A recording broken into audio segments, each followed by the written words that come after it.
Hey everybody, I just wanted to do a quick video on what I picked up this week, a little bit last week too actually. I was mentioning in my last video that I was going to go to a flea market. I picked up some pretty cool stuff there, not very much, but I picked up, it was a good deal.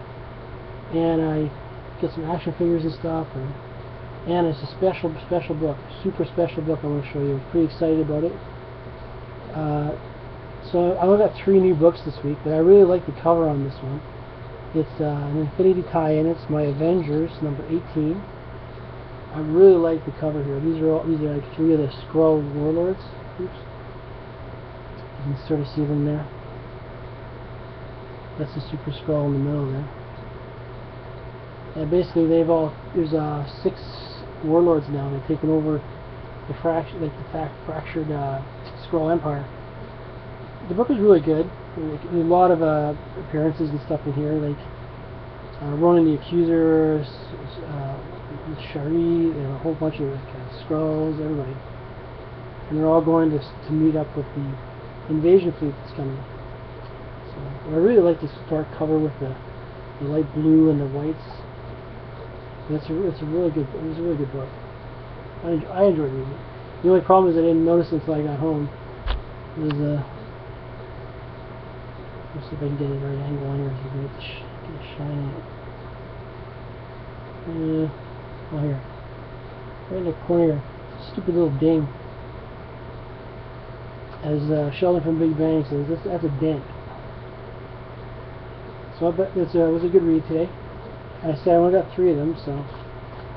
The second book I want to talk about was The Superior Spider-Man, number 16. This was really good too. If you haven't read this, just jump ahead. I'll look it up again when I'm done, so you can not get any spoilers or anything like that. It's really kind of a cool cover. Now this cover is more of I would think, is symbolism of what happens to the Hobgoblin, because he doesn't actually get speared like that, so with his own sword. But again, when I lift it up again, that means it's over. But basically, as you read from the last issue, Spider-Man called him out and said that Uric guy was the Hobgoblin. So they caught him in the end. But in the end, Spider-Man caught him with all those little guys and everything. And Captain America calls and says, "You know what? We gotta talk. You know, you're using hired men and machines now, and we gotta talk." "Yeah, I'm busy right now," he says. But then the Green Goblin gets interested in the Hobgoblin there. So the Goblin breaks him out and takes him back to his lair. And right there, you might be able to read it. It's kind of, that bottom word's kind of bright there. Well, anyway, he is right there on his knee. They gave him new armor. Now he's the Goblin Knight. Right there. So she looks pretty cool. So again, I just think it's the symbolism in the front that's saying now the Hobgoblin is dead. Now the Goblin Knight is here. It was a good story.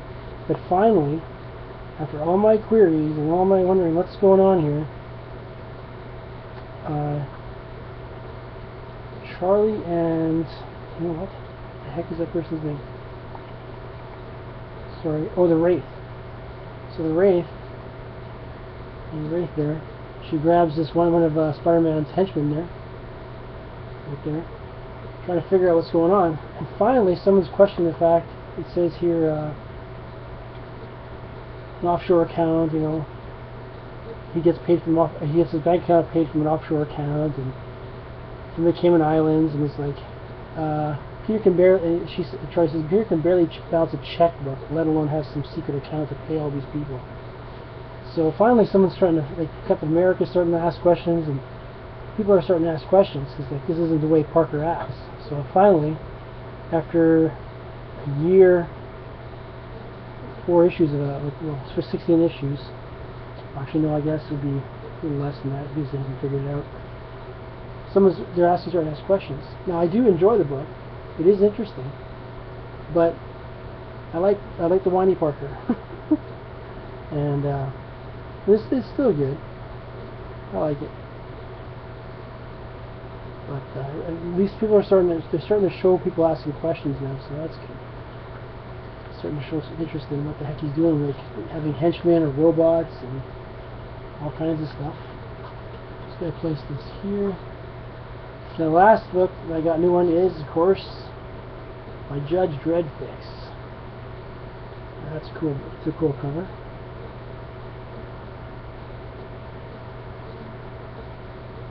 I haven't talked about this one too much.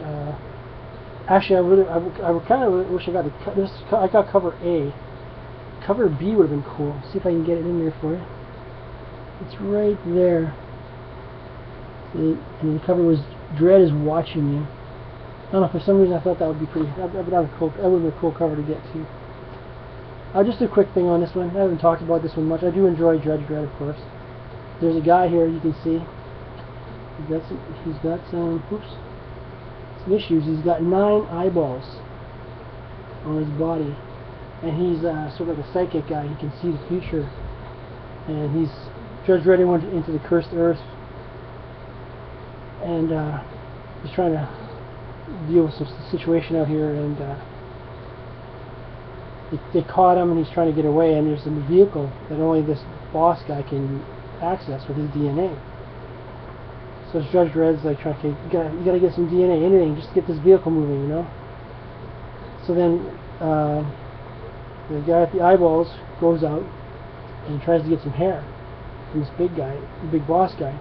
They call him Pappy. So what's really weird is all of his henchmen are all weird. They have eyeballs everywhere, they have ears sticking out everywhere. They're all freakishly weird. But it turns out that he has a, let's see what do they call it here, a birthing canal on his back. So just to give you an idea, there's the birthing canal on his back. So here's a nice picture of this baby coming out of his back, and then there it is, plop. So they're all basically from, and he just has these men out of his, he just has these babies all the time, and they talk right away. They instantly talk. Oh, you can see in that picture. It says Pappy. Oh, let me get closer. It's kind of fuzzy, but it says Pappy, and the eyeball guy sees it and like, what? This is disgusting. He runs away. So some other stuff happens, obviously, but Judge Dredd finally gets to the vehicle. And the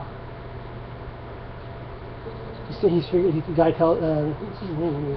Can I pronounce his name? Sorry, I forgot the guy's name. Where are you, buddy?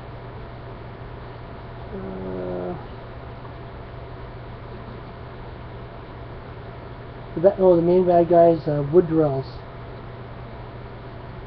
Where did his name go?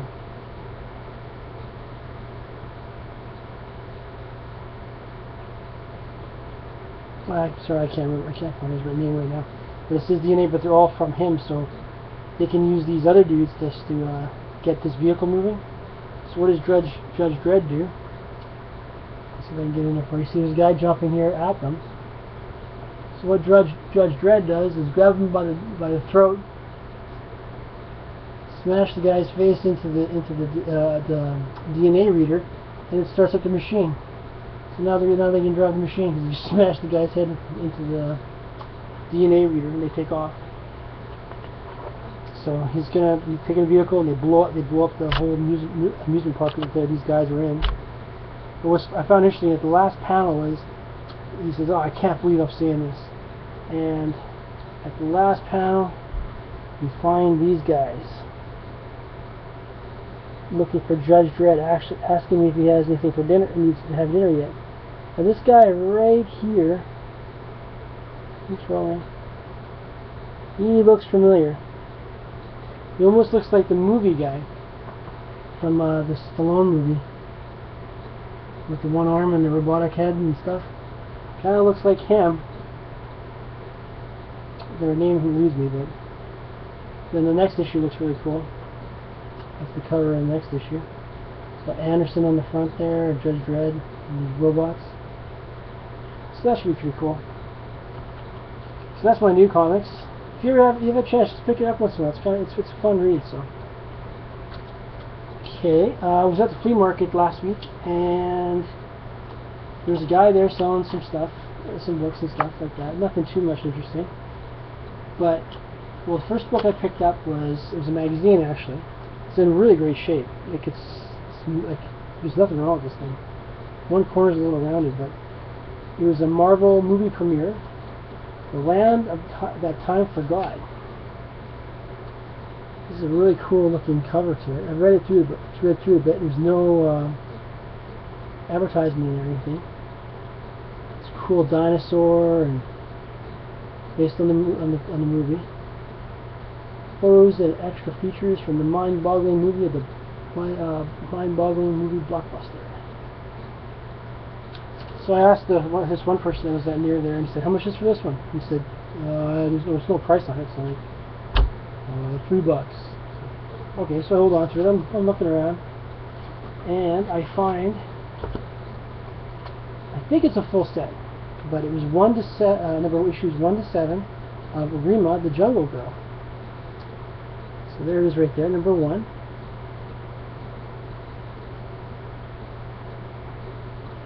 And number 2.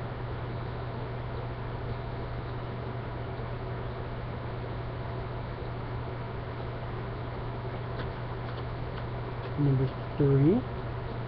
One of them had writing on it. Oh, it's the next one. Had a little bit of tiny bit of writing. There's number 3.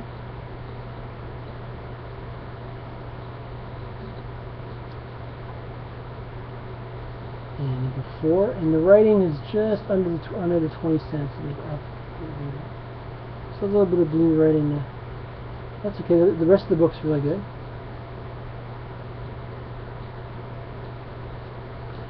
So that was number 4. Number 5. This is kind of neat. It's got an alligator in it.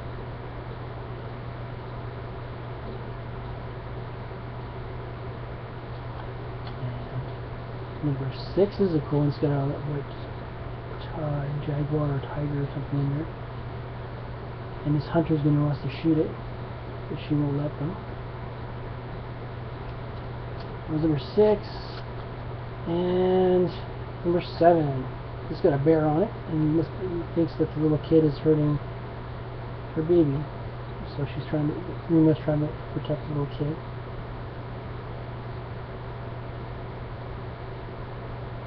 So, I guess it has hurt the baby. So I asked the guy. I said, "How much for all these?" And I said, 7. I said, "Okay, I'll give you $10 total for all these things." "Sure." And he's like, "Oh no, I can't do that. These are collector's items." Like, "Well, they're on this condition." Like, I'm like, "Okay, thanks." I wasn't gonna pay what he wanted, so I put it down and walked away. Got about 10 feet away. Okay. He called me back. He's like, "Okay, I had to try, right?" And like, it's all part of the game. But I wasn't gonna pay more than $10, so I got each issue. That's magazine, 7 issues for 8 issues. What, $1 and a quarter each? That's pretty good, I think. So I got a whole run from 1 to 7. I think that's the whole run. But so that was my new comics and my old comics. I want to show you this Holy Grail, really good comic. I'm going to show you that in a minute. I want to show you an action figure I picked up. It's actually pretty cool. Go the wrong way. It's a Star Wars figure, Darth Vader.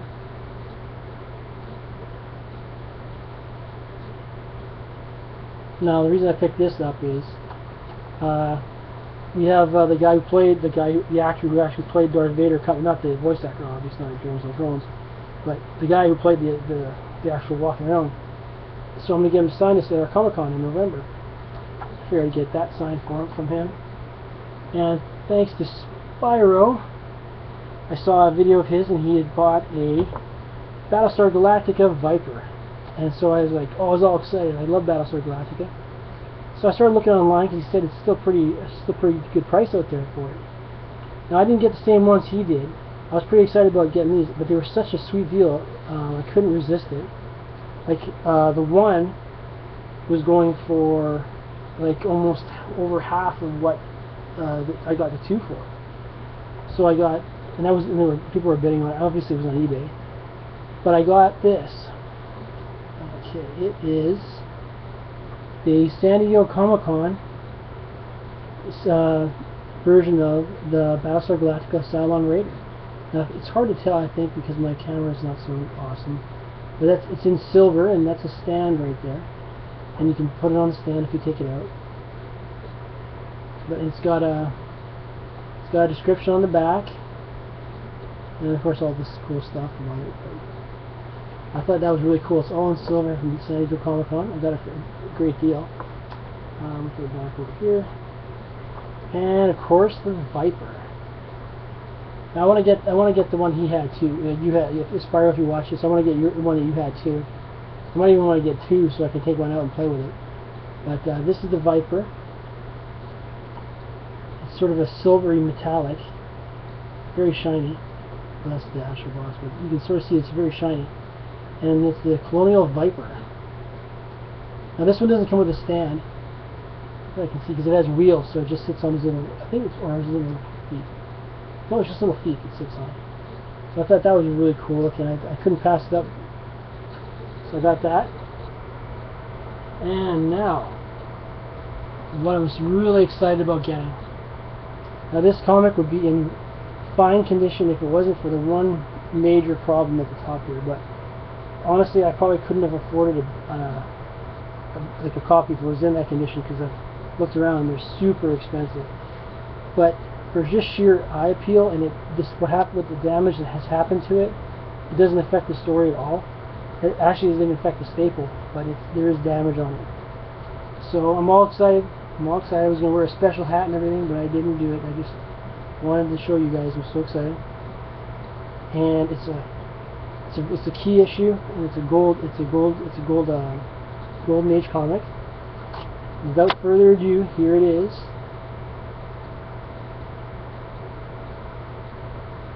Police Comics number 1.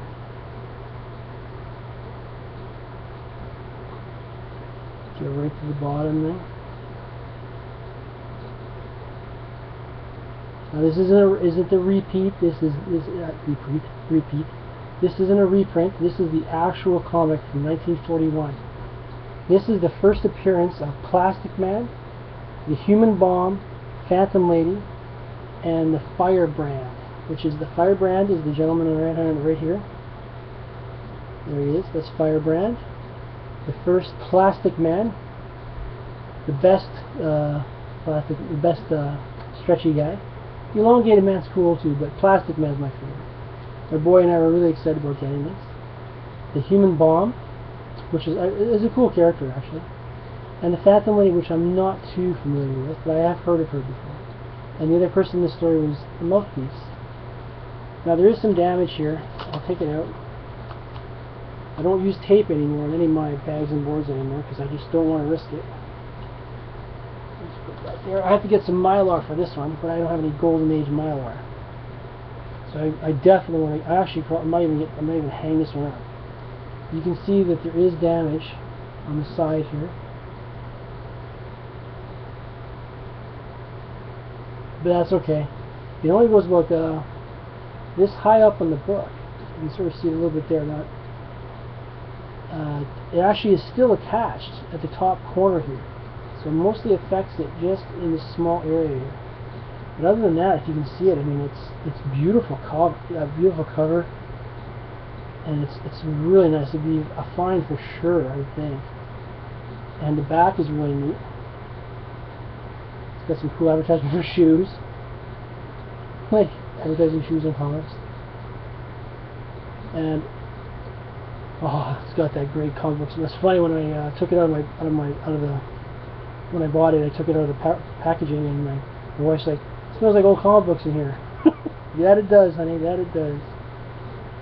But this comic is, oh here, that was lucky. It opened up right to it. I didn't even have to bookmark or anything.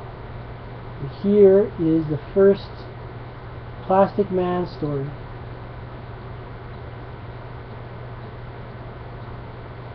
Now what's really cool is He's called Eel O'Hearn, like eel, like a fish. And it's funny. They're breaking into a place, and the guard's coming, and I want to be careful with it. And some acid drops on him. It's right here. Oops, right there.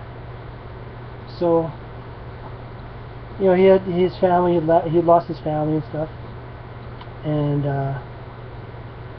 so eventually he got this acid on him. And all the dudes that what he was with took off on him. So he's wandering through the bush, and for some reason he comes across, he passes out, and he comes into a monastery, and he's saying like the police came for him, but the monk said no, he's a good person, you know, we're going to take care of him for a while. And while he's laying in bed, he discovers that the acid got into his bloodstream and can make him stretch.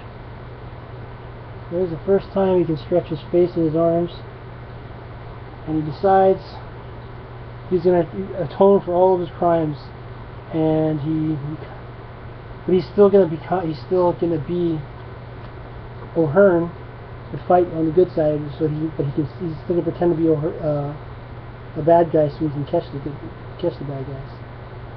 The artwork is really cool. I love how it has. You can see all the little panels and stuff like that. The colors are just really vibrant and stuff like that, and really cool. So, and there's other stories in here. There's the Firebrand's the first story.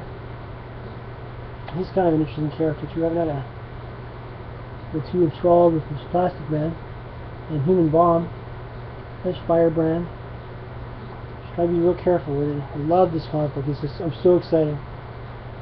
Plastic Man is awesome, and it's got cool other little stories in here too. It's got oh here, Eagle Evans, Flyer of Fortune. That's kind of cool. This is kind of a cool story too. The guy flies a plane around. And it's got these cool little cartoons in it too. Super Snooper. So, and it's got all kinds of cool stuff in here. It's a thicker book. And it's funny, the Human Bomb, how he got his powers was, let's see if I can, that's Sheik Carter. There's another superhero on there. The Rapier. So that's a cool one. And I'm trying to find a Human Bomb for you. Plastic Man again. There is, oh, the mouthpiece. It's also got articles in here.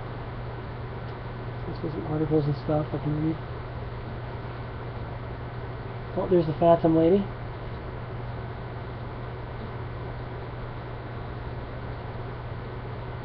I'm sure just try to be real careful with it. I love this. I love the book so much. I'm so excited to get. I keep saying it, but darn it, I am just so excited. Where'd the Human Bomb go?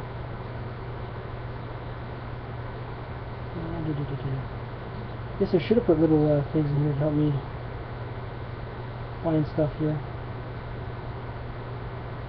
Oh, here, he's right at the end. Now, you can sort of see through.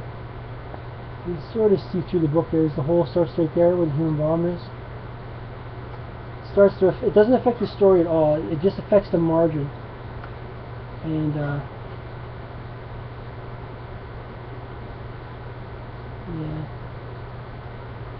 there's I'll be careful with it. So there's Dewey Drip and Human Bomb. Just gotta be careful. I thought I heard something. What the staple the canoes? No, it's okay. Thank goodness for that. What's funny is him and his dad were working on a super explosive called 27QRX. And to stop these criminals from getting it, I think did he ingest it?